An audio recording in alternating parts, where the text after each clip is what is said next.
এই আখ্যান সেই মহান ব্যক্তিত্বের জীবন বৃত্তান্ত যাঁর পুণ্য স্মৃতিতে এই সৌধটি নির্মাণ করা হয়েছে। हरे कृष्णा कृष्णा कृष्णा हरे हरे राम राम राम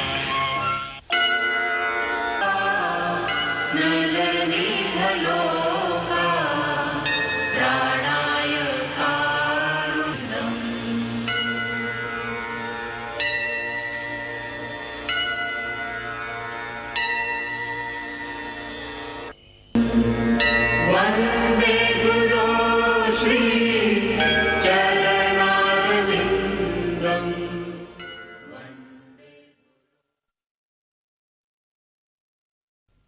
সুদূর প্রবাস লিখেছেন রবার্ট লুই স্টিভেনসন। উঁচু ওই শাখার পরে আমি ছাড়া কে চড়তে পারে? দু হাতে গুড়িটাকে জড়িয়ে ধরে চোখ মেলি দূর প্রান্তারের পারে, চেয়ে দেখি পড়শিদের ওই বাগানখানি, রং বেরঙের ফুলে ফুলে দেয় হাতছানি। ভেসে ওঠে আরো কত সুন্দর ছবি, আগে কেন দেখি নাই তাই বসে ভাবি।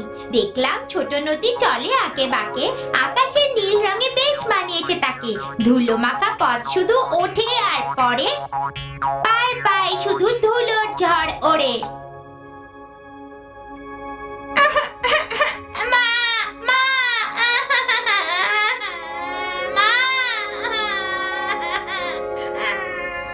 মা।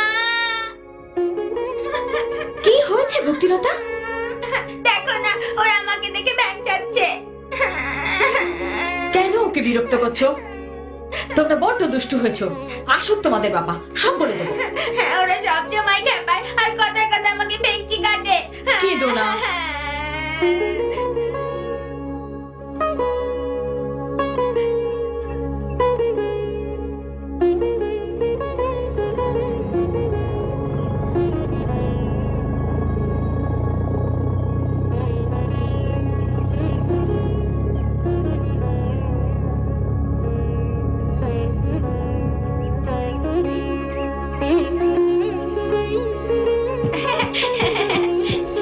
বাবা, বাবা। আরে তোমায় তো মেম সাহেবের মতো দেখাচ্ছে। হ্যাঁ, মা আজই আমায় কিনে দিলেন। ও, খুব সুন্দর দেখাচ্ছে। তবে শাড়ি পরলে তোমাকে এর চেয়েও বেশি সুন্দর দেখাবে। হ্যাঁ গো বাবা, এটা আমাদের গাড়ি। ভক্তিলতা, খুব মন দিয়ে শোনো, কাউকে বলো না, সবাইকে একেবারে চমকে দেব। তুমি আর আমি মিলে ওদের সবাইকে তাক লাগিয়ে দেব, ঠিক আছে? দেখবে এসো, বাবা গাড়ি কিনেছে।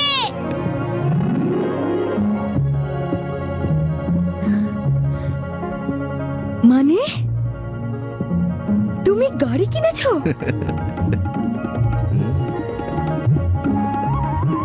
সত্যি সত্যি কিনেছো? বাবা কি মজা লাগছে।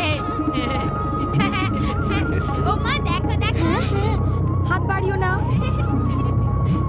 মা দেখ কত বড় বাড়ি। বড় বাড়ি।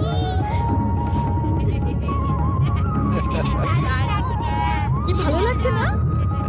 এরকম খুশ করে চলে এলাম। কত তাড়াতাড়ি ফিরে এলাম। আরে হয়েছে বাবা। আজ সন্ধ্যায় আমরা আচার্য দেবের প্রতি যে অর্ঘ্য নিবেদনের আয়োজন করেছি তা আদপেই জাতি ধর্মের গণ্ডিতে সীমাবদ্ধ নয়। কারণ যখন আমরা আমাদের গুরুদেব বা আচার্য দেবের মৌলিক নীতি সম্বন্ধে আলোচনা করি, তখন তারই উল্লেখ করি যার প্রয়োগ বিশ্ব ব্রহ্মাণ্ডব্যাপী। এমন কোনো দ্বিমত উঠতে পারে না যে কে বড়, আমার গুরু নাকি আপনাদের গুরু কিংবা অন্য কারোর। কেবল একজনই গুরু আছেন, যিনি অসংখ্য রূপে আবির্ভূত হয়ে আপনাকে, আমায় আর সবাইকে শেখান। সে শুভ দিনের আরাধনা করে জাগরে জগৎবাসী, চৈত্র মধু স্বর্গ মেদুর শুভ লগনেরও রাশি। যেদিন আমার হৃদয়ের রাজ গুরুদেব মহারাজ পুত পুরী ধামে প্রকাশী আপনি হরে পৃথিবীর ত্রাস। দেবদূত সম গুরু মহারাজ আলোকে প্লাবিত করো, জীবন যুদ্ধে পরাজিত মোর ভয় সন্ত্রাস হর। দুর্লভতম মানব জীবন তথাপি ভরসাহীন, তব কৃপা বিনা আমি অসহায় অপারগ উদাসীন। দেখো, এই সেই বৃন্দাবন, সবচেয়ে পবিত্র তীর্থ।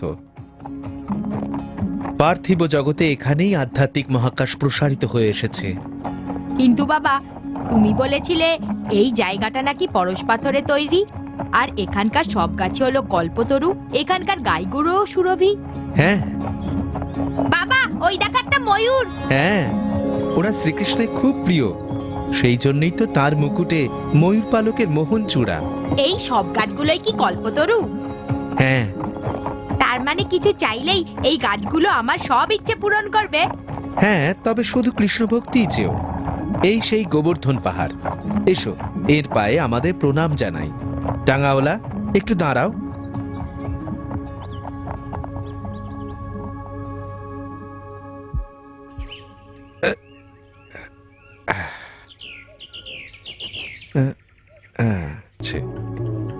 শ্রীলা প্রভুপাদ, সেটা কিসের তফাৎ? সাধারণত লোকে কৃষ্ণ পূজা করে, কারণ তিনি জগৎ সংসারের পরমারাধ্য। কিন্তু আমরা আরাধনা করি শ্রীমতী রাধারানীর। আমরা কৃষ্ণ প্রেমী, কারণ শ্রীমতী রাধারানীর প্রেমিক তিনি। অভয়,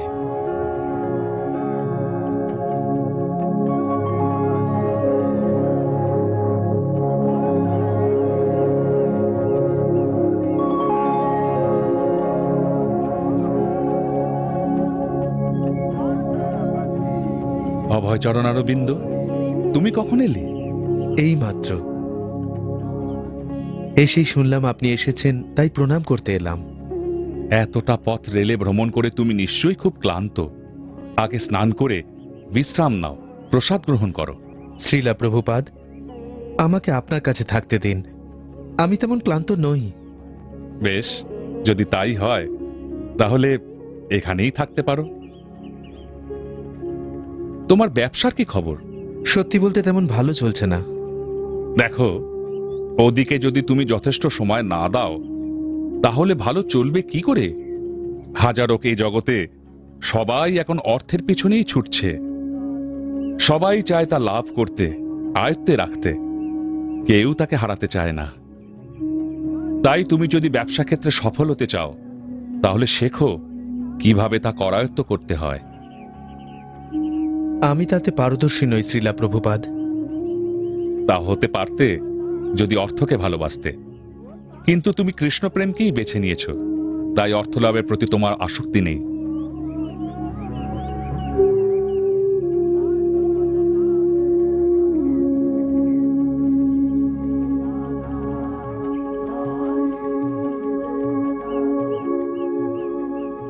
ভেতরে চলো, কিছু কথা আছে। অভয় ছেলেদের নিয়ে যাও আর ওদের প্রসাদ দাও। আচ্ছা শ্রীলা প্রভুপাদ।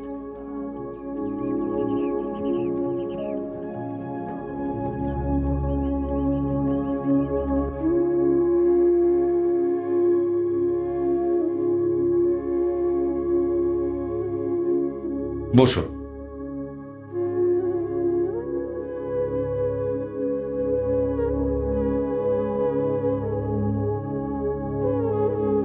শ্রী চৈতন্য মহাপ্রভু সমগ্র জগৎ প্লাবিত করতে চান কৃষ্ণ ভক্তিতে। ব্রহ্মযুগের একটি দিনে কৃষ্ণ আসেন শ্রীরাধার মন আর তার বর্ণানুরূপে। আধ্যাত্মিক লোকের মহার্গতম সম্পদ বিতরণ করেন তিনি। কলিযুগে সকলকে তিনি ধন্য করেন, যে যুগে প্রকৃতপক্ষে সমগ্র মানব জাতি ঘোর অবনতির সম্মুখীন। তিনি জগৎ সংসারের পরমারাধ্য পরিত্রাতা, তাই তিনি যাকে খুশি দান করতে পারেন তিনি সর্বনিয়ন্ত্রক। তাই তিনি সারা বিশ্বে কৃষ্ণ চেতনা জাগরুক করতে পারেন অবলীলায়, কিন্তু তিনি তা করতে চান তার ভক্তদের দিয়ে, কারণ তিনি চান এই কৃতিত্ব তারাই পাক। আর তাই শ্রীলা ভক্তি বিনোদ ঠাকুর শ্রী চৈতন্য মহাপ্রভুর বাণী অদূর অতীতে প্রচার করতে শুরু করেন। তিনি এই লক্ষ্য পূরণে আমায় চেয়েছিলেন, কিন্তু আমি তেমন কিছুই করতে পারিনি। এই কথা কেন বলছেন? আপনি তো কত করেছেন। আজ আপনার প্রচারের গুণেই শ্রী চৈতন্য মহাপ্রভুর বাণী সারা ভারতে ছড়িয়ে পড়েছে। আপনি সারা দেশে 64টি মন্দির প্রতিষ্ঠা করেছেন।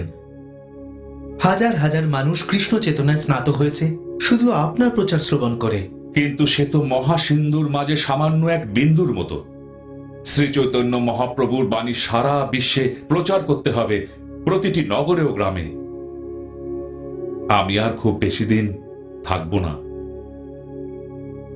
তাই এই লক্ষ্য পূরণ সম্বন্ধে আমার বড় চিন্তা হয়। আমার অবর্তমানে সারা মঠে আগুন ছড়িয়ে পড়বে। শ্রীলা প্রভুপাদ, আপনি আমাদের মাঝে আরো অনেক বছর থাকবেন, তাই মিনতি করছি এমন কথা বলবেন না। অভয়চরণ, আমরা কেউ এই পৃথিবীতে চিরস্থায়ী নই। আজ নয়তো কাল সবাইকেই যেতে হবে। আর আমি দেখতে পাচ্ছি এই পৃথিবীতে আমার দিন ফুরিয়ে আসছে। অতএব তোমাকে এই প্রচার ব্রতের ভার নিতে হবে। শ্রীলা প্রভুপাদ, এই কাজে আমায় কি করতে হবে বলে দিন। সারা বিশ্বজুড়ে শ্রী চৈতন্য মহাপ্রভুর বাণী প্রচার করতে থাকো, প্রতিটি নগরে ও গ্রামে। কখনো প্রলুব্ধ হও না নাম, যশ ও প্রতিষ্ঠায়। শুধু কৃষ্ণ চেতনা জাগ্রত করার চেষ্টা করো, একমাত্র পরোপকারের উদ্দেশ্যে। সর্বদা স্মরণে রেখো, সমগ্র বিশ্ব সংসারের অধিষ্ঠাতা শ্রীকৃষ্ণ এই যুগে অবতীর্ণ হয়েছেন তাঁর পূর্ণ নাম নিয়ে। সেই জন্যে সেই শ্রীনামে আত্মনিবেদন করো, আর সে নাম জপ করতে সবাইকে উদ্বুদ্ধ করো। শ্রীলা প্রভুপাদ, আপনার এই আদেশ আমার শিরোধার্য। আরো লেখো আর বিতরণ করো। পুস্তিকায় এই তত্ত্বকথা বিতরণের কার্যকরী উপায়।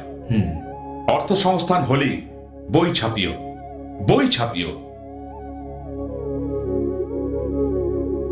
সম্প্রতি লন্ডনবাসীদের সামনে এক বিস্ময়কর আর চমকপ্রদ ঘটনা ঘটে ওয়েম্বলে সিটি হলে।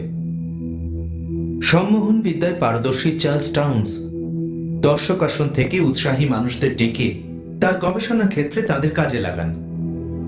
ষোড়শী লুসি মেকলিন্সের অভিজ্ঞতার ব্যাপারটা রীতিমতো নাটকীয় ছিল। Close your eyes.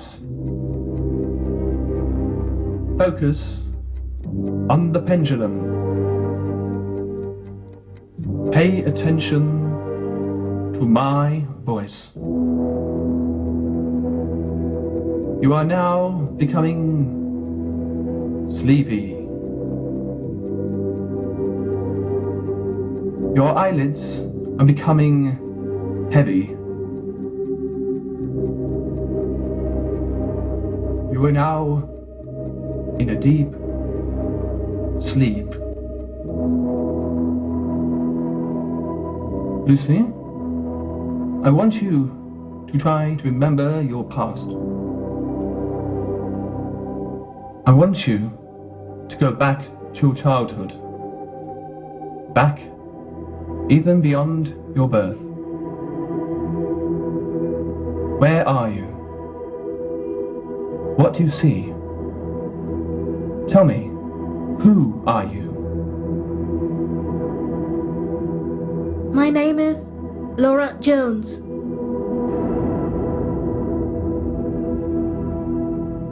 They want to hurt me. They think I'm a witch.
অবস্থা দেখে মিস্টার টাউন্স সঙ্গে সঙ্গে ওর বর্তমান সময়ে ওকে ফিরিয়ে নিয়ে আসেন। হ্যাঁ, জেনে ভালো লাগলো যে জন্মান্তরবাদ সম্বন্ধে পাশ্চাত্য দেশবাসীরাও সচেতন হচ্ছে। কিন্তু এই জন্মান্তরবাদ বলতে ঠিক কি বোঝায়? জন্মান্তরবাদের আক্ষরিক অর্থ ফিরে আসা। দেহের মৃত্যু ঘটে, তবে আত্মা ফিরে আসে। অভয়বাবু, আপনি কি ভূতে বিশ্বাসী? হ্যাঁ, তারা আছে। আমি একটা বাড়ি চিনি যেটা ভুতুড়ে। কোথায়? ফৌজিবাগের কাছে। বাড়িটা বেশ বড় আর সুন্দর। শুনেছি কোনো ইংরেজের ছিল, কিন্তু এখন কেউ সেখানে থাকতে চায় না, কারণ ওটা হানা বাড়ি। ও, সত্যি বলতে আমি এখন বাড়িই খুঁজছি। মায়ারও প্রভাবে আপন স্বভাবে সদাই অধমমতি, ত্রাণ করো এই অধম জনের কৃপা বিনা নাহি গতি। জীব কল্যাণে তব অবদান জগতে ঘোষিত আজ, তব শ্রীচরণ আমার জীবন গুরুদেব মহারাজ। তুমি যদি আজ প্রকাশ না হতে অন্ধ তিমিরহানি, দৃপ্ত কণ্ঠে কে শোনাতো তবে শ্রী ভগবানের বাণী। সে অধিকার শুধু তোমারই সাজে, দণ্ড তোমার হাতে। কৃপা করি এই অধম জনেরে নিয়ে চলো তব সাথে। তুমি যে দেখালে ভক্তির পথ, তুলনা তো তার নাই। শিশিরের মতো উজ্জ্বল আর উচ্ছল তার ঠাই। চির পুরাতন শাশ্বত বাণী নবীন সাজেতে রাজে, তোমার কৃপায় প্রকাশ স্বরূপে সারা জগতের মাঝে। অনবদ্য, অনবদ্য। ভক্তি সুধাকর, দ্য হারমোনিস্ট পত্রিকায় এটা অবশ্যই ছাপিও।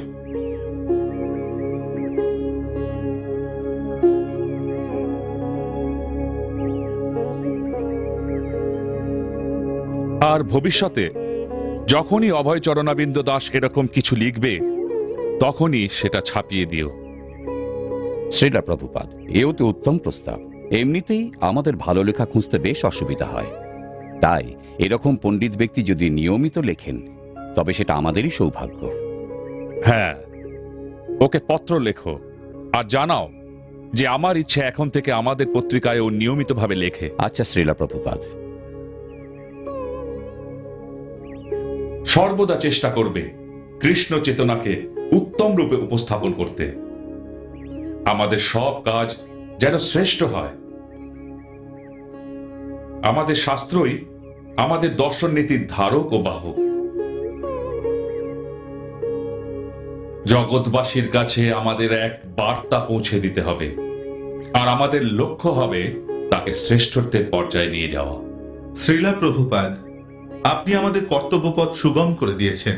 এখন আমাদের উচিত আপনার নির্দেশ অক্ষরে অক্ষরে পালন করা। হ্যাঁ, যে শিষ্য তার গুরুর প্রতিটি নির্দেশ অক্ষরে অক্ষরে পালন করে, তার আধ্যাত্মিক উত্থান কেউ রোধ করতে পারে না, কারণ সেই শিষ্য তার গুরুর স্বপ্ন সার্থক করে তোলে। অভয়চরণ দেরিতে এলেও তার উত্থান অনিবার্য। খুব ভালো হয় যদি তিনি আমাদের বম্বে কেন্দ্রের দায়িত্বভার নেন। না, থাক, ওকে ওর নিজের মতোই থাকতে দাও। ওকে সঞ্চালনের দায়িত্বে এখনই টানার দরকার নেই। সঠিক সময় এলে ও নিজেই সব করবে। মায়ার প্রভাবে আপন স্বভাবে সদাই অধমমতি, ত্রাণ করো এই অধম জনেরে।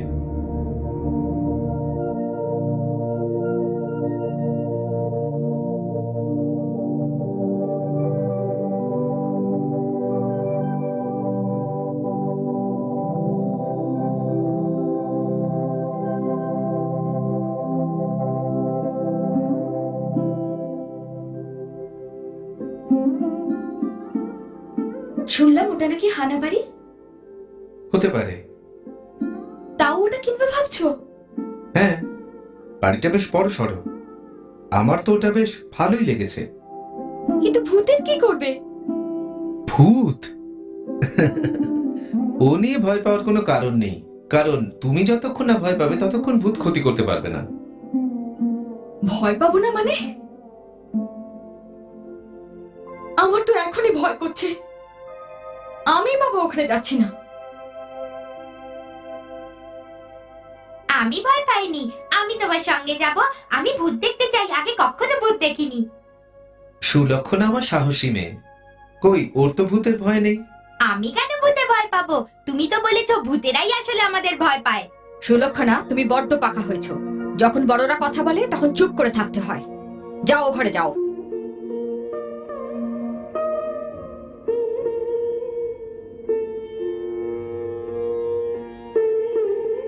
দেখো, ভূতেরা সেই বাড়িতেই থাকে যেটা খালি। আমরা ওখানে গিয়ে উঠলেই ওরা চলে যাবে, কারণ সত্যি সত্যি ওরা মানুষকে এড়িয়ে চলে। তোমায় তো আগেই বলেছি আমি ও বাড়িতে যাব না। কথাটা ভেবেই সারা গায়ে কাঁটা দিচ্ছে। রাধা, কেন তুমি আমার কোনো কথাতেই একমত হতে পারো না? আমার উপর কি তোমার এতটুকু বিশ্বাস নেই? তুমি সবসময় নিজের মতো চলো, আমাদের কথা একবারও ভাবো না।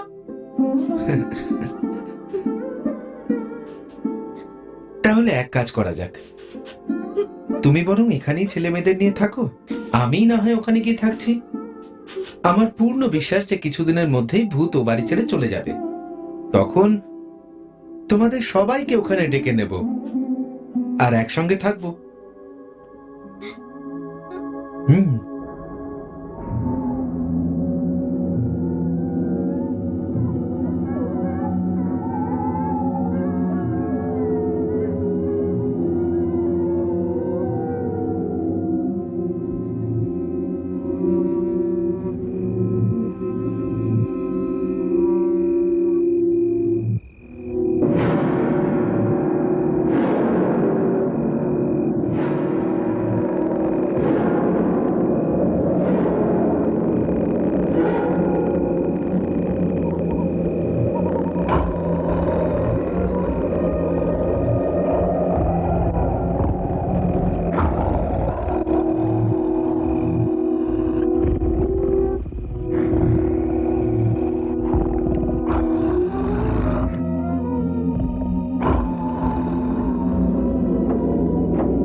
কে তুমি? তুমি কি জানো তোমার এই বর্তমান অবস্থা তোমার পাপাচারেরই ফলশ্রুতি? তুমি মানব জন্ম পেয়েছিলে প্রকৃতি মায়ের পূর্ণ আশীর্বাদে, কিন্তু যখন পাপ কার্যে লিপ্ত হয়ে তুমি তার অবমাননা করলে, তখন তোমায় দেহচ্যুত করানো হলো। তবে তুমি এই দুঃসহ অবস্থা থেকে মুক্তি পেতে পারো। তোমার প্রকৃত পাপ হলো তুমি পরমারাধ্য জগদীশ্বরকে অগ্রাহ্য করেছ। সেটাই সব পাপের আধার। অতএব যদি তার পায়ে শরণ নাও, তাহলে তোমার যাবতীয় পাপ ধুয়ে যাবে। প্রভুর পায়ে আত্মনিবেদন করতে হলে এক মনে তার শ্রীনাম জপ করো। আমার সঙ্গে বলো, হরে কৃষ্ণ কৃষ্ণ কৃষ্ণ হরে হরে, হরে রাম রাম রাম হরে হরে।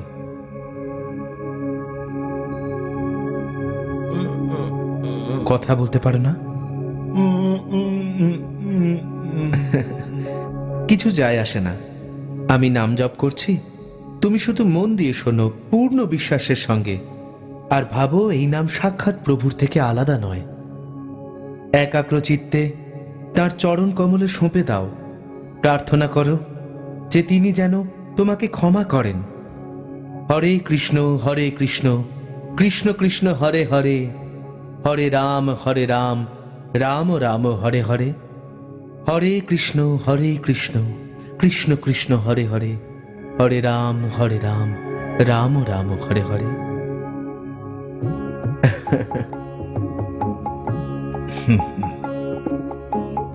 আপনার কাছে আমি চিরকৃতজ্ঞ।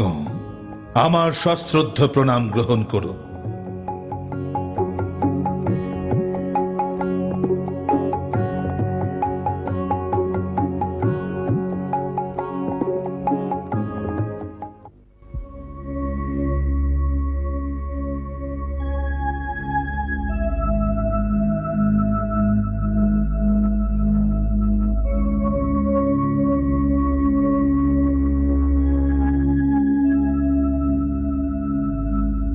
मानुष देह गेह जो कुछ मोर और पिलु तुआ पदे नंद किशोर।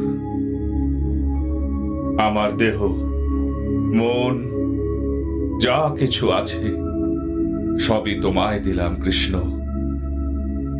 হে নন্দরাজ দুলাল,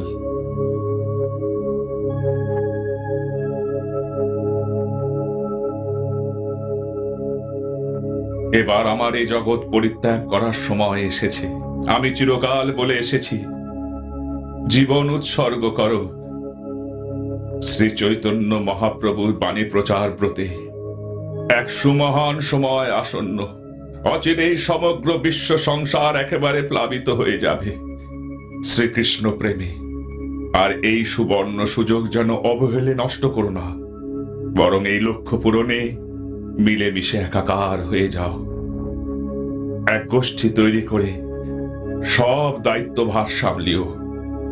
নিজের কাছে সব সময় খাঁটি থেকো।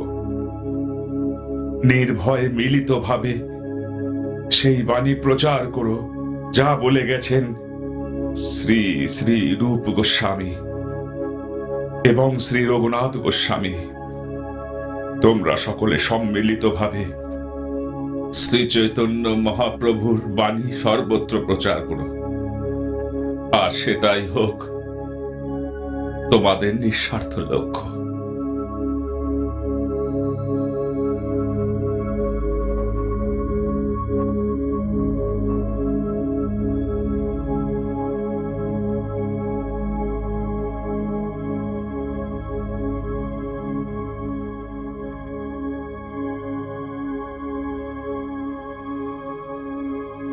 আমায় একটা ভজন গেয়ে শোনাবে?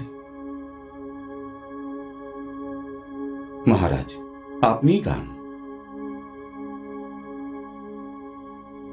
শ্রীরূপ মঞ্জরি পদ সেই মোর সম্পদ। শ্রীরূপ মঞ্জরি পদ সেই মোর সম্পদ। শ্রীরূপ মঞ্জরি পদ সেই মোর সম্পদ। শ্রীরূপ মঞ্জরি পদ সেই মোর সম্পদ।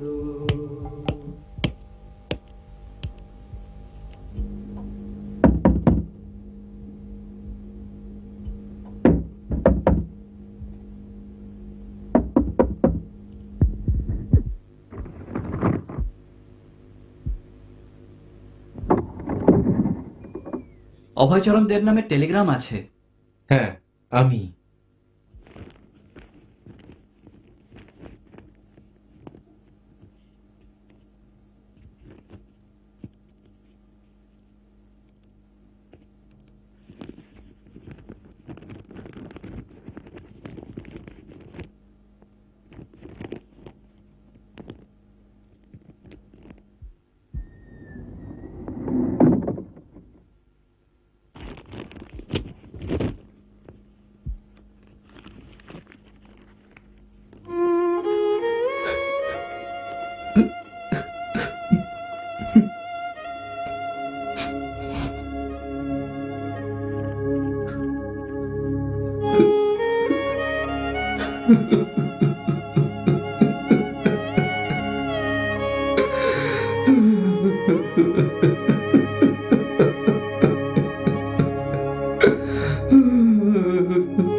মঞ্জরি পদ সেই মোর সম্পদ শ্রীরূপ মঞ্জরি পদ সেই মোর সম্পদ শ্রীরূপ মঞ্জরি পদ সেই মোর সম্পদ।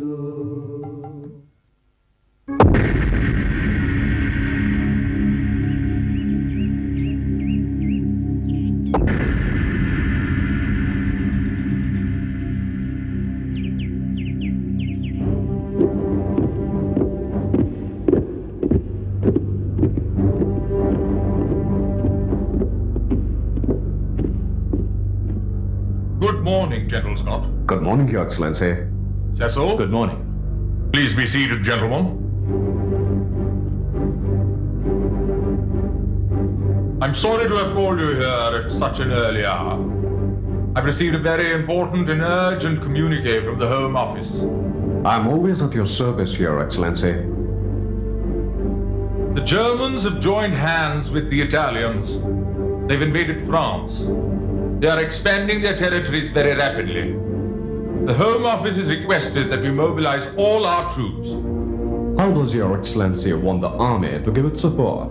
The Home Office has ordered us to recruit as many Indians as possible to fight against the Germans. I wonder how the Indian public will react.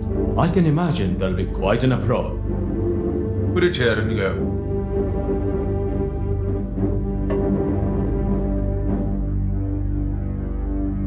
Why should we care about the opinion of the Indian public? After all, we are the rulers of this country, are we not? If someone joins our national army, surely we have the right to send him wherever we like, wherever we choose. Gentlemen. Yes, that's true. We're not recruiting them and paying them just to sit around doing nothing. But what I mean to say is that there's already so much political unrest in the country, and an action like this could agitate them even more. Besides, most Indians are simple farmers or idle philosophers, and raising an army from this lot will be very difficult. With all due respect, sir, some Indians actually make very fine soldiers, especially the Sikhs and the Gurkhas. Maybe, but our experience is that even if we give all kinds of facilities, still people don't join the army. Today, I understand that the total number is hardly more than 150,000. We will force them to join and make it so that they have no choice. Your Excellency, I would hardly think that this is a good time to make such a move. All over the country, this Mahatma Gandhi is getting tremendous support for the non-violence movement. A move like this could easily disturb the public. I don't mean to use direct force. Rather create a situation where they will be compelled to join the army. How are you planning to do that? We should burn all crops. We should commission all food stocks for the use of the army and the war effort.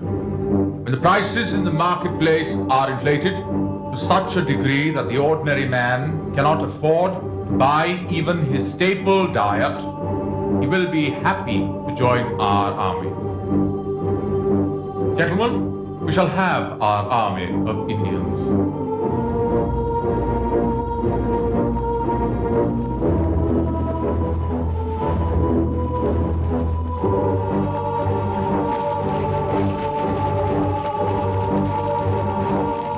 জগতের প্রত্যেকটি প্রান্তে মানুষ এক উত্থান খোঁজে।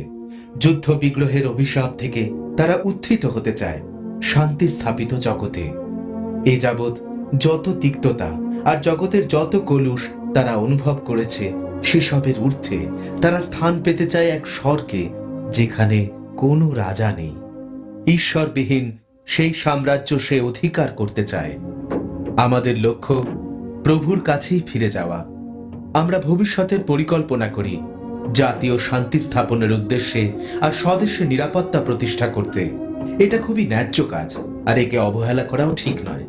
তবে স্বার্থপরতার কঠিন পাথরে আঘাত লেগে সকল প্রয়াসই চূর্ণ বিচূর্ণ হয়ে যেতে পারে যদি ঈশ্বর চিন্তা ত্যাগ করি, প্রভুকে আরাধনা এইটাই এ যুগের সমস্ত জাতির একমাত্র প্রয়োজনীয়তা।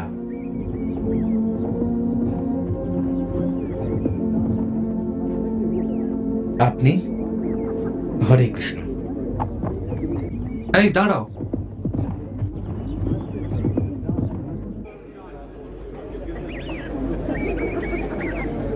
আরে আপনি ফিরে এলেন? কাল যে পত্রিকাটি দিয়েছিলেন সেটা পড়লাম। বিশ্ব পরিস্থিতি সম্বন্ধে আপনার বিশ্লেষণ আমার আগ্রহ বাড়িয়ে তুলেছে। শুনে ভালো লাগলো, অসংখ্য ধন্যবাদ। কিন্তু এ ব্যাপারে কি করবেন ভেবেছেন? আমি খুব একটা ঈশ্বর বিশ্বাসী নই, তবে একথাও স্বীকার করি যে চরম স্বার্থপরতার জন্যই মানুষ আজ এত অবিবেচক আর নিষ্ঠুর। মানুষ ঈশ্বরকে ত্যাগ করেছে, আর সেই জন্যই সে এত স্বার্থপর আর হিংসুক। হ্যাঁ, মানছি যে ঈশ্বর বিশ্বাসী মানুষকে নিঃস্বার্থ ও দয়ালু করে তোলে। আপনাদের ভারতই তার আদর্শ প্রমাণ। আপনি বুঝেছেন, জেনে ভালো লাগলো। আমাকে একটা ব্যাপার অবাক করেছে, এই এত অনাহারে থেকেও আপনারা প্রতিবাদী নন, অভিযোগ না করে নীরবে থাকেন। আমার দেশ হলে তো এতদিন একটা দাঙ্গা লেগে যেত। মানুষ যখন বোঝে ঈশ্বরই সবকিছুর নিয়ন্ত্রক, তখন সে তার উপর নির্ভর করতে শেখে। এরকম একটা সময় যদি এদেশে না আসতাম, তাহলে বুঝতে পারতাম না যে ঈশ্বর বিশ্বাস কিভাবে মানুষকে পার্থিব বিষয়ে এত উদাসীন করে তুলতে পারে। এই দেশ নানাভাবে আমার চোখ খুলে দিয়েছে।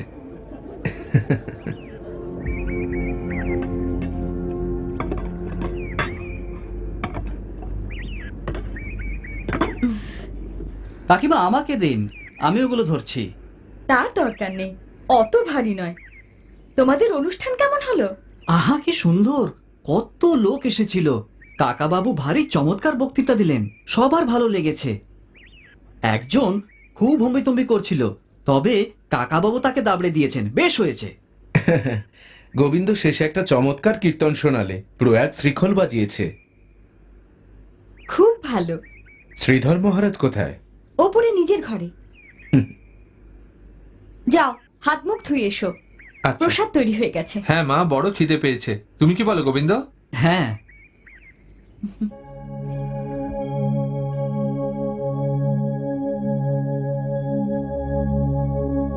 মহারাজ। অভয় চরণ অরবিন্দ প্রভু, এসে গেছো? হ্যাঁ, এইমাত্র ফিরলাম। ডাক্তারির একটি ছাত্র তোমার খোঁজে এসেছিল। সে তোমার পত্রিকাটি পড়ে খুবই উৎসাহিত। তার সঙ্গে কথা হলো, বেশ বুদ্ধিদীপ্ত ছেলে। ও, এ তো খুব ভালো কথা। মনে হচ্ছে বেশ ভালোই সাড়া পাচ্ছ। সেরকম নয়, সাড়া তো পাচ্ছি, তবে খুব ঢিমে তালে। বেশিরভাগ লোকেরই এই ধরনের লেখায় কোনো রুচি নেই। কিন্তু আপনি কি লিখছেন? শ্রী চৈতন্য মহাপ্রভুর কয়েকটি বন্দনা শ্লোক। কই দেখি দেখি।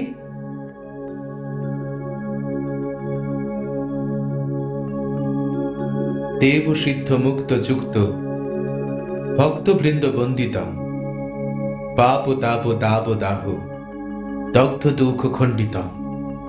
বাহ, কি অপূর্ব, কি অনবদ্য রচনা।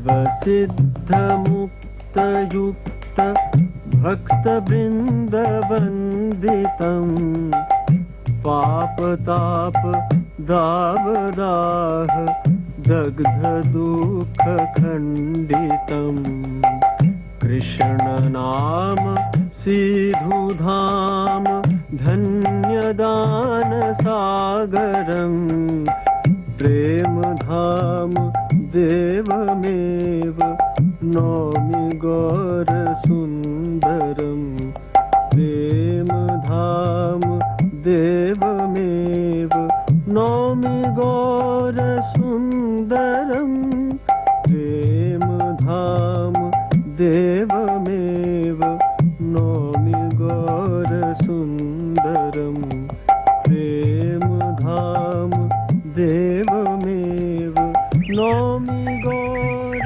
सुंदरम। অভয় প্রভু, আজ্ঞা করুন মহারাজ।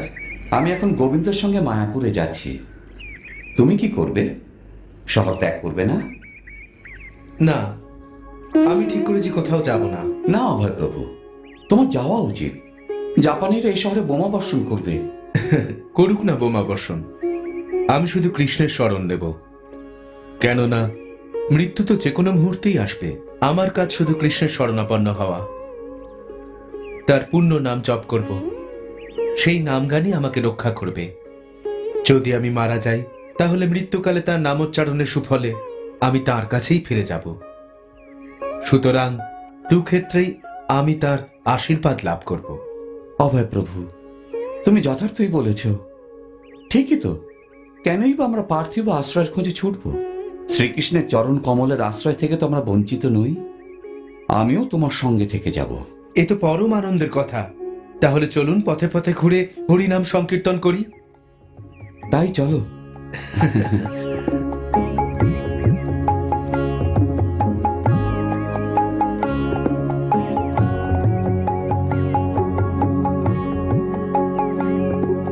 আপনারা কোথায় যাচ্ছেন গুরু মহারাজ? আমরা হরিনাম সংকীর্তনে বেরোচ্ছি। কিন্তু আমাদের তো নবদ্বীপে যাওয়ার কথা। আমি মত বদলেছি। আমরা কলকাতার পথে পথে হরিনাম সংকীর্তন করব। তা সে যাই হোক, আমিও সঙ্গে যাই। নিশ্চয়ই, চলো।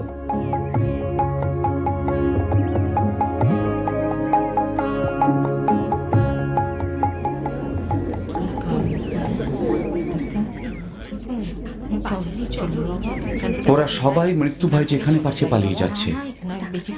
তবে চারদিকে যখন অজস্র বোমাবর্ষণ চলবে, তখন নির্ভয় হরিনাম করলে ওরা বুঝবে যে মৃত্যুকেও জয় করা যায়। হয়তো তখনই ওরা আমাদের কথার অর্থ বুঝতে পারবে আর শ্রী চৈতন্য মহাপ্রভু সংকীর্তন যাত্রায় যোগ দেবে। তাহলে চলুন আরম্ভ করি। হরিহরায় নম কৃষ্ণ যাদবায় নম, যাদবায় মাধবায় কেশবায় নম। হরিহরায় নম কৃষ্ণ যাদবায় নম, যাদবায় মাধবায় কেশবায় নম। হরিহরায় নম কৃষ্ণ যাদবায় নম, যাদবায় মাধবায় কেশবায় নম। হরিহরায় নম কৃষ্ণ যাদবায় নম, যাদবায় মাধবায় কেশবায় নম।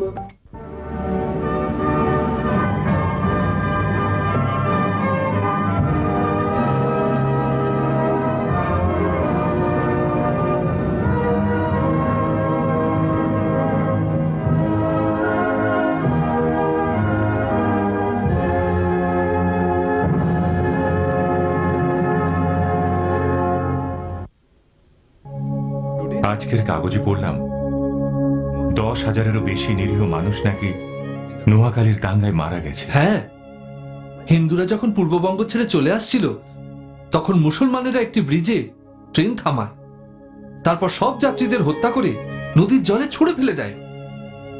এটাই কি সেই স্বাধীনতা যা আমাদের স্বপ্ন ছিল? আমার কত আত্মীয় স্বজন, এমনকি আমার নিজের 4 ভাই, তাদের পরিবার সবাই পূর্ব বাংলায় আছে, কিন্তু আমি জানি না, সত্যিই জানি না তারা বেঁচে আছে কিনা। আহা, শুনে বড় ব্যথা পেলাম। হাজার হাজার উদ্বাস্তু এখন বাংলার এপারে চলে আসছে। তোমার আত্মীয়রা হয়তো তাদের মধ্যেই আছেন। কি মর্মান্তিক! এত বছরের স্বাধীনতা সংগ্রামের শেষে এই পরিণতি। কিন্তু আপনি কি করে এসবের আন্দাজ পান অভয় বাবু? দেখুন, আমাদের দুর্দশার প্রকৃত কারণ কৃষ্ণের কথা আমরা ভুলে যাই, আর তাই আমরা সমস্যা সমাধানের যতই চেষ্টা করি, শ্রীকৃষ্ণের শরণাপন্ন না হলে আমাদের দুর্দশা ঘুচবে না। স্বাধীনতা অর্জন করতে যারা এত চেষ্টা করেছিলেন, তারা ভেবেছিলেন যে ব্রিটিশ শাসন থেকে মুক্তি পেলেই সীমাহীন শান্তি আর অপরিমিত প্রাচুর্যে দেশ ভরে উঠবে। তখন তারা কল্পনাও করতে পারেননি যে একই মাতৃভূমির সন্তানেরা পরস্পরের শত্রু হয়ে উঠবে। কিন্তু আপনি দেশের ভবিষ্যৎ কি করে বলে দিতে পারেন অভয় বাবু? কারণ আমি শুধু দেখছি অভাব আর অনটন। ক্ষমতায় থাকার জন্যে এদেশের তথাকথিত নেতাবর্গ সাধারণ মানুষকে বারবার ঠকাবে, শত্রুর কাছে দেশকে বিকিয়ে দেবে সামান্য লাভের আশায়। দেশের প্রতি যারা এতটুকু অনুগত নয়, তারাই ক্ষমতা পাবে কেবল অজ্ঞ সাধারণ মানুষের নির্বাচনে জোর খাটিয়ে। এরপর তাদের কাছ থেকে আর কি বা আশা করতে পারেন আপনারা? তাই আরো দুর্দিন আসছে। এই স্বাধীনতা ভোগান্তি আর সমস্যা উত্তরোত্তর বাড়িয়েই তুলবে। শান্তি আর সমৃদ্ধির লেশ মাত্রও থাকবে না যতদিন না নেতৃবর্গ ঈশ্বর সচেতন হয়ে তাদের অনুগামীদের ঈশ্বর অনুগামী হতে শেখাবে। তবে আমাদের প্রণেতা মহাত্মা গান্ধী ঈশ্বর সচেতন। তিনি অত্যন্ত সজ্জন, তবে তাকে ঈশ্বর সচেতন বলা যায় না। তিনি কিছু আধ্যাত্মিক কথা বললেও তা যথেষ্ট নয়। ঈশ্বরের পরিচয় অনুধাবন না করে ঈশ্বর সচেতন কি করে হতে পারেন? আপনার সঙ্গে সাক্ষাতের আবেদন পাঠিয়েছিলাম, তবে আপনার ব্যস্ত সচিবেরা উত্তর দেবার প্রয়োজন মনে করেননি। আপনার হিতৈষী বন্ধুরূপে বলছি, আপনি অবিলম্বে সক্রিয় রাজনীতি থেকে পদত্যাগ করুন যদি অগৌরবের মৃত্যুর অসম্মান থেকে বাঁচতে চান। যতক্ষণ না রাজনীতি থেকে অবসর নিয়ে আপনি পরিপূর্ণভাবে নিজের জীবন ভগবত গীতা প্রচারে নিয়োগ করছেন, যা সকল মহাত্মারই প্রধান কর্তব্য, ততদিন আপনার পরিণতি এক অসম্মানজনক মৃত্যু।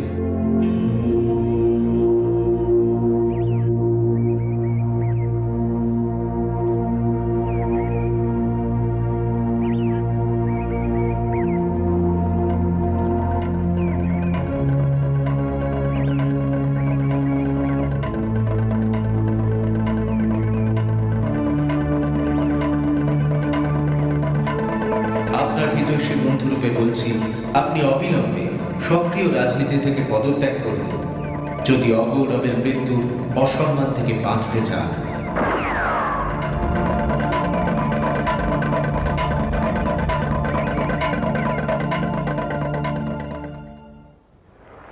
অভয়বাবু, আপনি ওষুধপত্রের ব্যাপারী হয়েও অধিকাংশ সময়ই ঈশ্বর ও ধর্মকর্ম নিয়ে কথা বলেন কেন? সেটাই তো আমার দেওয়া সবচেয়ে খাঁটি ওষুধ। ঠিক বুঝলাম না।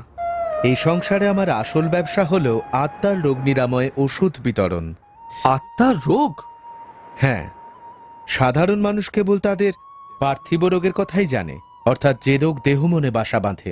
তবে আসলে সে রোগের কারণে তারা কৃষ্ণকে ভুলে যায়।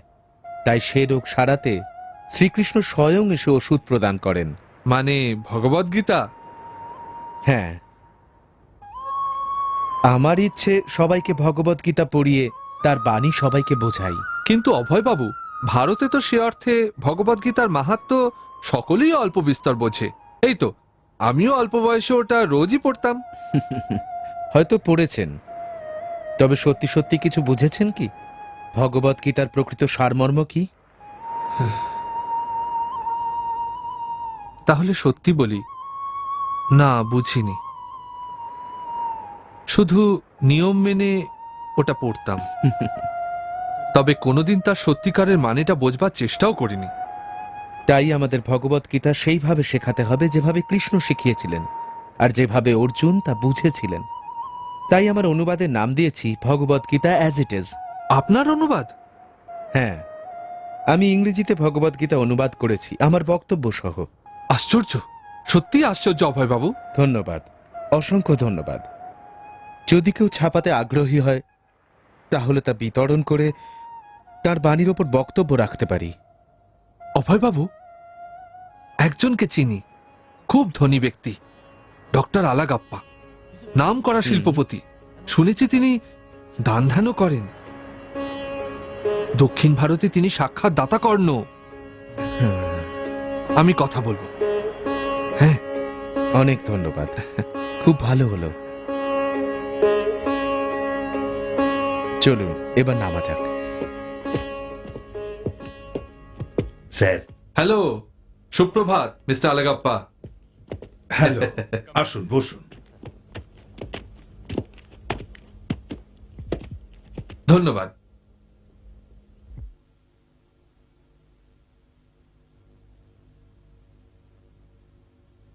মিস্টার আলাগাপ্পা, অভয়বাবু একজন সত্যিকারের ধার্মিক মানুষ। আপাত দৃষ্টিতে ইনি ব্যবসায়িক জীবনযাপন করলেও এর সারাক্ষণের লক্ষ্য ঈশ্বরের বাণী প্রচার করা। এমন একজনের সাক্ষাৎ পাওয়া ভাগ্যের কথা। আপনাকে তো আগেই বলেছিলাম ইনি ইংরেজিতে ভগবদ্গীতা অনুবাদ করেছেন, এখন সেটি ছাপাতে চান সাধারণ মানুষের মঙ্গলের জন্য। তবে কোনো ব্যক্তিগত লাভে এর কোনো আগ্রহ নেই। আপনি কতগুলি কপি ছাপাতে চান? তা ধরুন 5,000 দিয়ে শুরু করলে ভালো হয়। হাতে লেখা কপিটা আনুন, আমি ছাপানোর সব ব্যবস্থা করে দিচ্ছি। অসংখ্য ধন্যবাদ মিস্টার আলাগপ্পা, আপনি বড় উপকার করলেন। আমি অবিলম্বে কলকাতায় গিয়ে হাতে লেখা কপিটা নিয়ে আসছি। আপাতত সব কাজ ফেলে বইটা না ছাপা পর্যন্ত আমি মাদ্রাজেই থাকব। মিস্টার আলাগপ্পা, আপনাকে ধন্যবাদ জানানোর ভাষা নেই।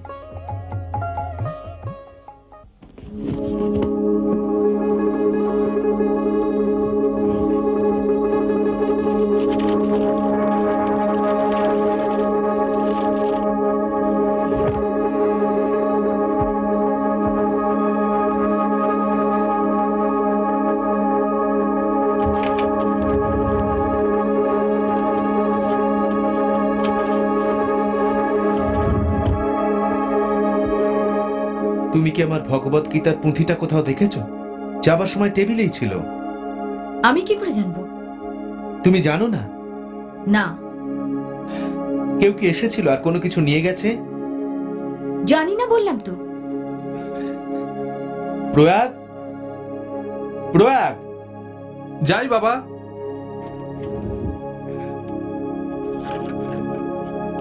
আমাকে ডাকছিলেন? হ্যাঁ, ভগবত গীতার ওই পুঁথিটা হ্যাঁ যাবার সময় আমার টেবিলেই ছিল। তুমি দেখেছো? না বাবা। গেল কোথায়?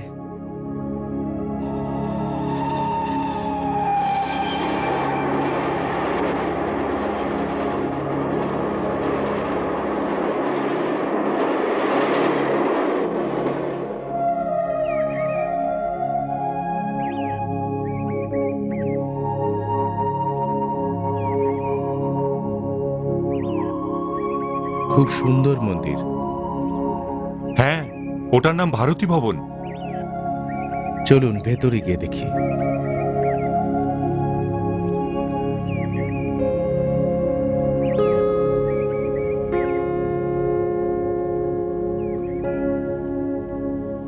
এই জায়গাটা আমার কাজের পক্ষে আদর্শ হবে। এই মন্দিরটি বহু বছর আগে তৈরি হয় এখানকার ধনী বৈষ্ণব জমিদার রাধা ভাইয়ের স্মৃতিতে। তবে এখন এমনি পড়ে আছে। ডক্টর মিশ্র বলে যার সঙ্গে আপনার আলাপ হয়েছে, তিনি এখানে কয়েকটি ঘর ব্যবহার করেন, নয়তো এখানে কেউ থাকে না। ডক্টর মিশ্র কোথায় থাকেন? ওই তো ওখানে। ও, ডক্টর মিশ্র, ডক্টর মিশ্র আছেন নাকি? আরে কি সৌভাগ্য! আপনি এখানে থাকেন জানতামই না। হ্যাঁ, এখানে দুটো ঘর নিয়ে থাকি। খুব সুন্দর জায়গা, নিশ্চয়ই খুব নিরিবিলি। হ্যাঁ তা অবশ্য, তবে জায়গাটা পড়ে পড়ে নষ্ট হচ্ছে। অনুমতির জন্য কার কাছে যেতে হবে? শ্রী রেবাশঙ্কর ভয়ালি দেখাশোনা করেন। তা তিনি থাকেন কোথায়? এখান থেকে খুব বেশি দূরে নয়। তাহলে আলাপটা সেরে আসি। আরো ভালো কাজ হবে যদি রামমিত্র মশাইয়ের কাছে যান, কারণ তিনি আপনার অত্যন্ত গুণমুগ্ধ, আবার ভয়ালবাবুরও ঘনিষ্ঠ বন্ধু।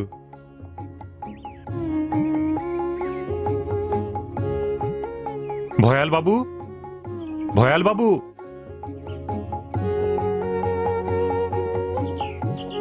আরে আসুন আসুন মল্লিক বাবু, বসুন আপনারা। ধন্যবাদ। এর নাম শ্রী অভয়চরণ দে, নতুন এসেছেন। বসুন। হ্যাঁ, আচ্ছা, রামমিত্র মশাইয়ের মুখে শুনলাম আপনি নাকি ভারতী ভবনে আশ্রম খুলতে চান। অভয়বাবু একজন মহাপণ্ডিত ব্যক্তি আর শ্রীকৃষ্ণের পরম ভক্ত। ঝাঁসির অনেক সম্ভ্রান্ত পরিবারেই আধ্যাত্মিক জ্ঞানের সুবাদে ওর যথেষ্ট সুনাম। ওকে যদি এখানে আশ্রম খুলতে দেওয়া হয় তাহলে ঝাঁসির সবাই উপকৃত হবে। জায়গাটা তো প্রায় পতিত হয়েই পড়ে আছে, আর এটা তো মহৎ উদ্দেশ্য। তাই দে মহাশয় ওখানেই আশ্রম খুলতে পারেন। ওকে কি এর জন্য ভাড়া দিতে হবে? না না, ওটা দাতব্য হিসেবেই ওকে দেওয়া হবে। ধন্যবাদ ভয়াল বাবু, অসংখ্য ধন্যবাদ। সারা পৃথিবীর সর্বত্র শ্রী চৈতন্য মহাপ্রভুর বাণী বিধিসম্মতভাবে প্রচার করার জন্য আমাদের একটি প্রতিষ্ঠান করতে হবে। তার নাম দেব দ্য লিগ অফ ডিভোটিস, আর ভারতী ভবন হবে তার প্রধান কেন্দ্র। যদিও খুব ছোট মাপে শুরু করছি, তবে একদিন এর নাম সারা বিশ্বে ছড়িয়ে পড়বে। মহাপ্রভু এর ভবিষ্যৎবাণী করেছিলেন, আর তার কথা বিফলে যেতে পারে না।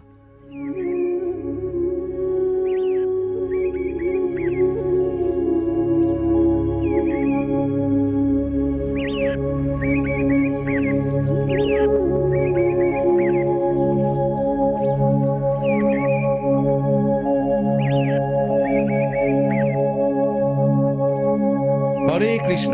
হরে কৃষ্ণ।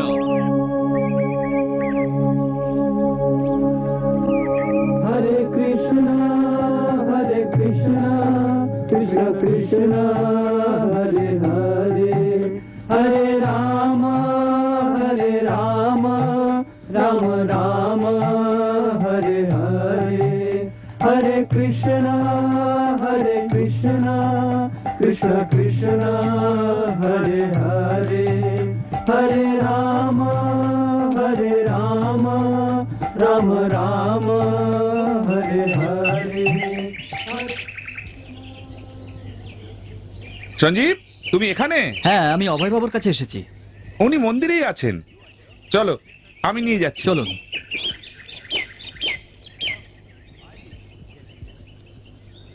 অভয়বাবু, দেখুন কে এসেছে। সঞ্জীব, তুমি হঠাৎ এখানে? এসো, বসো।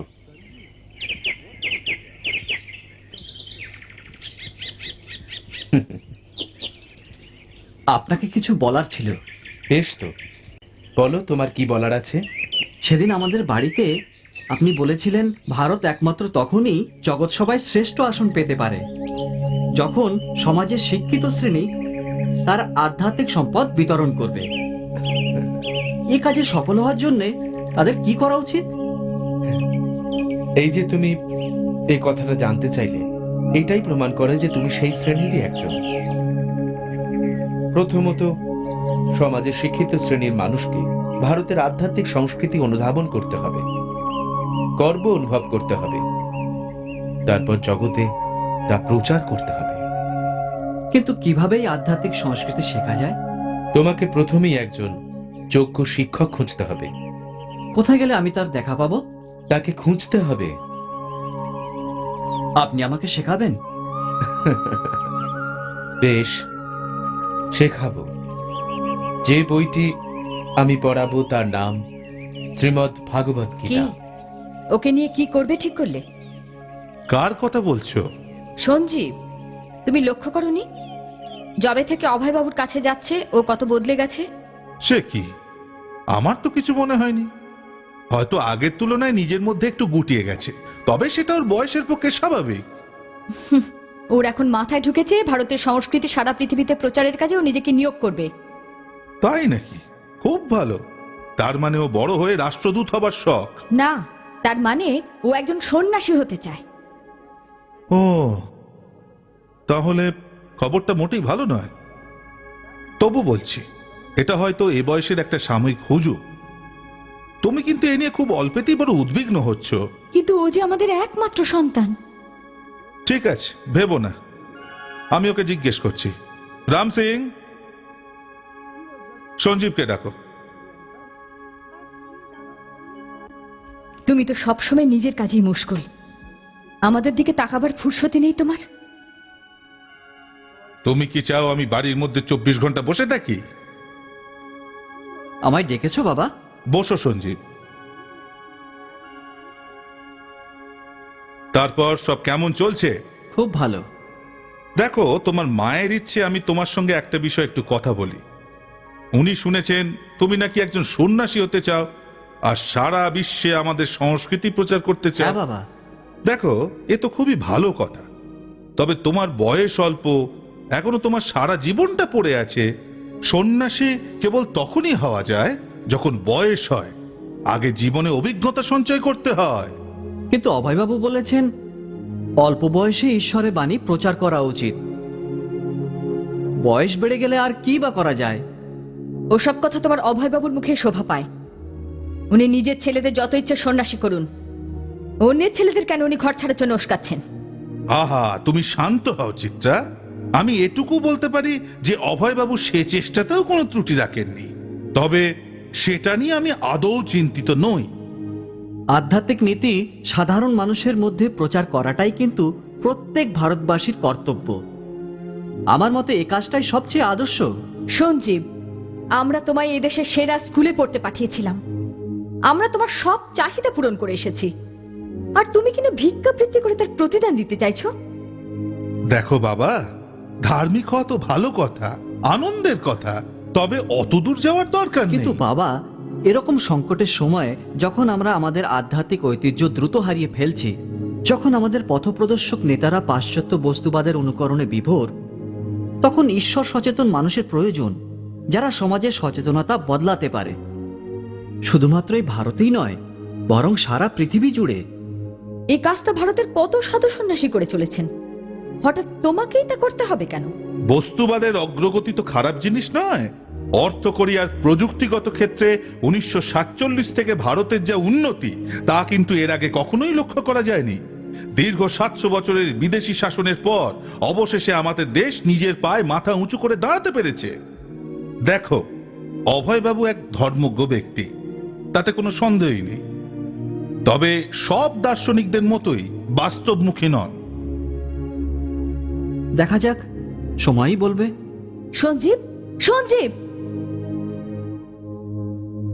ভারতের নারী চিরকালই নির্যাতিত, তবে আজ যখন দেশ স্বাধীন হয়েছে, তখন এদেশের নারীদের দাসবৃত্তির শৃঙ্খল ভাঙারও সময় হয়েছে। তা না হলে এরকম স্বাধীনতা পেয়ে কি লাভ?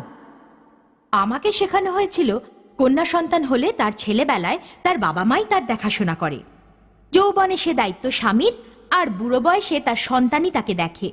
তার কোনোদিনই কোনো স্বাধীনতা নেই। ওসব বাজে কথা।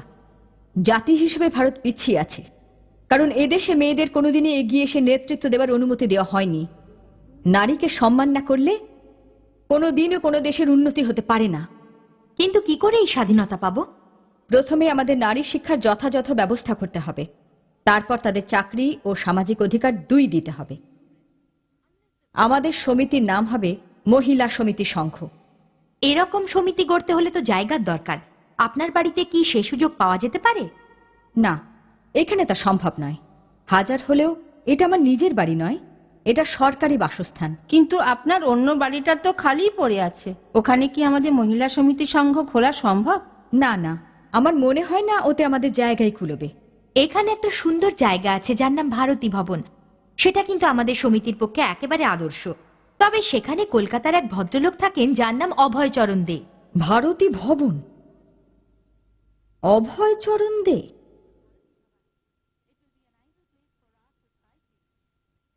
নমস্কার ভাই। নমস্কার। আমাদের সমিতি স্থল সম্বন্ধে কোনো খবর পেলেন? দেখুন, আমার মনে হয় না কোনো অসুবিধা হবে। ওরা কোনোদিনও অত টাকা জোগাড় করে উঠতে পারবে না। বেশিরভাগ অনুগামী তো অল্প বয়সী ছাত্র, আর ওর নিজের ব্যবসাতেও খুব সাম্প্রতিককালে একটা বড় রকমের লোকসান হয়েছে বলে শুনেছি। ও তাই নাকি? হ্যাঁ, আমি শুনেছি যে ওর অনুপস্থিতিতে ওর কারখানায় নাকি একটা ডাকাতি হয়। তাই আমার মনে হয় না উনি আমাদের কোনো টাকা দিতে পারবেন, যেহেতু ওর আর্থিক অবস্থা এই মুহূর্তে খুবই খারাপ।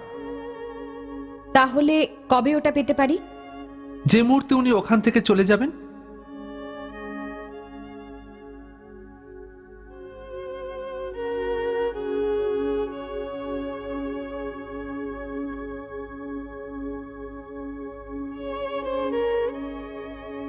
এই নিন, 5,000 টাকা চেক কেটে দিলাম। উনি চলে গেলে আপনি আরো 5,000 টাকা পাবেন। ধন্যবাদ। নমস্কার। নমস্কার। আমি চললাম, তবে তোমরা তো রইলে। তোমরা সবাই নিজেদের মনে কৃষ্ণ ভক্তি অম্লান রেখো আর তার বাণী প্রচার করো। তোমাদের সাহচর্যে বড় আনন্দে ছিলাম। তোমরা নানাভাবে আমায় সাহায্য করেছ, সেই জন্যে তোমাদের কাছে আমি কৃতজ্ঞ।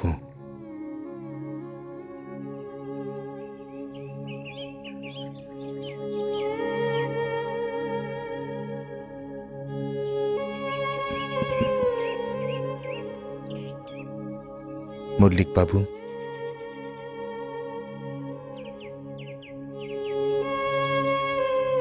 অভয় বাবু,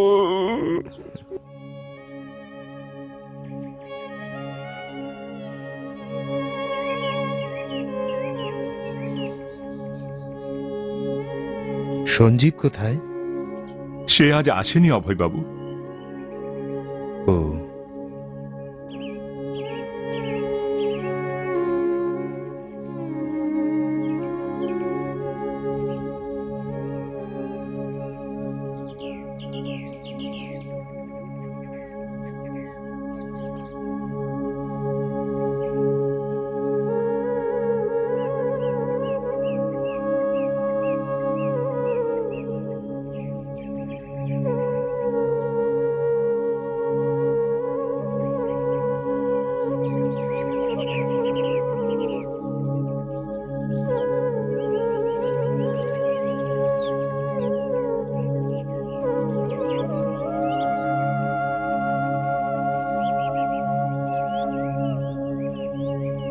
লীগ অফ ডিভোটিসে জয় জয়কার হোক, জয়।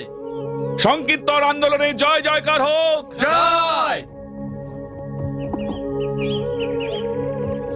অভয় বাবু, অভয় বাবু, অভয় বাবু, অভয় বাবু, তুমি এখানে কি করছো? আমাকেও আপনার সঙ্গে নিন। না, এখন নয়। উপযুক্ত সময় হলে শ্রীকৃষ্ণই সব ব্যবস্থা করে দেবেন। আমাদের পরস্পরের সম্পর্ক আধ্যাত্মিক, আর তাই তা চিরকালের। তার সঙ্গে পার্থিব জগতের স্থানকালের কোনো যোগাযোগ নেই। সর্বদা কৃষ্ণ চিন্তা করো, আর তার পূর্ণ নাম জপ করে যেও। হরে কৃষ্ণ।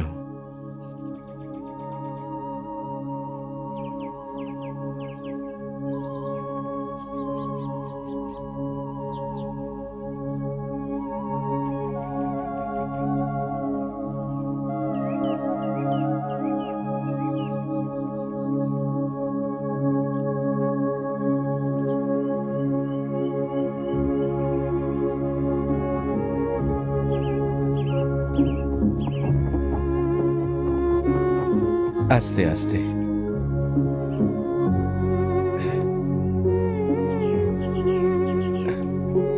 কত হলো? 5 আনা বাবু। বাবা বাবা বাবা এসে গেছে। ঠিক আছে। বাবা বাবা কেমন আছো? বাবা তুমি এসেছো, আমার ভীষণ আনন্দ হচ্ছে বাবা। লক্ষ্মী ছেলে, এসো। তারপর কেমন আছো? খুব ভালো। আর স্কুল কেমন চলছে? ভালো বাবা। লক্ষ্মী, ওই পড়াশোনা করছো তো? করছি তো।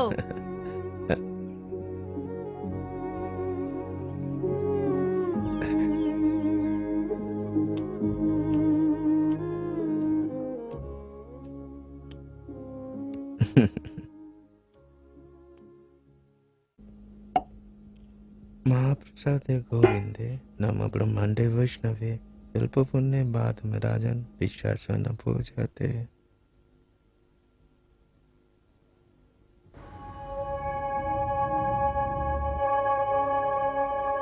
এ তো বাড়ির রান্না নয়। না, ওই যে মোড়ের মাথার দোকানটা, ওখান থেকে কেনা। কেন? মা আজ রান্না করেননি, উনি অসুস্থ। সে কি? কি হয়েছে ওর? একটু আগেই তো দেখা হলো, সুস্থই তো মনে হলো। সে আমি জানি না।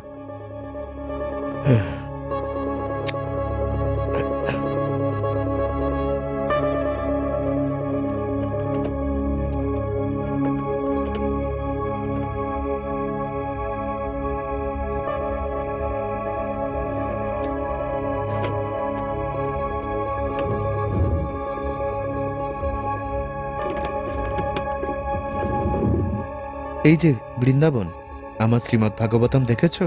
এই টেবিলেই তো ছিল। না বাবা, আমি তো দেখিনি। অদ্ভুত তো, আজ সকালেই তো টেবিলে দেখলাম। ও হ্যাঁ, মা আজ দুপুর বেলায় খবরের কাগজওয়ালাকে ডেকেছিল।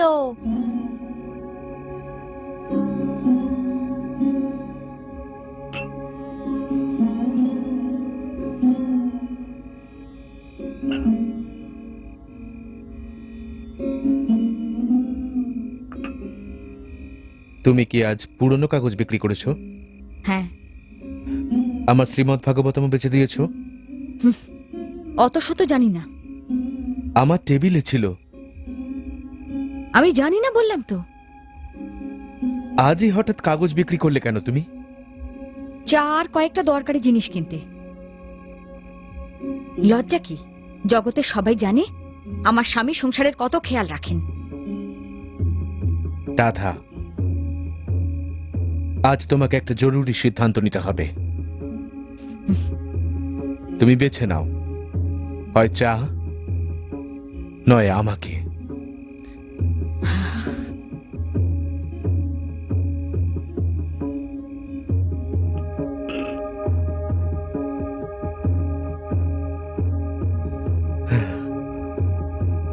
বুঝতে পারলাম।